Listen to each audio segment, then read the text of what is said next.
están? Bueno, hoy tenemos una nueva clase online de danzar. Entonces vamos a iniciar con acentos de cadera. Lado, lado. 1, 2, 3, 4, 5, 6, 7, 8.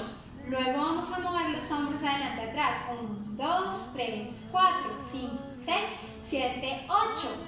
Luego acentos hacia abajo. 1, 2, 3, 4, 5, 6, 7, 8. Recuerden que cuando bajamos la cadera, la pierna de base debe estar semiflexionada. Vamos de nuevo con el primer paso, que fue el acento lateral. 1, 2, 3, 4, 5, 6, 7, 8. Ahora, hombros. 1, 2, 3, 4, 5, 6, 7, 8. Semiflexionamos la pierna de base y caderita hacia abajo. 1, 2, 3, 4, 5, 6, 7, 8.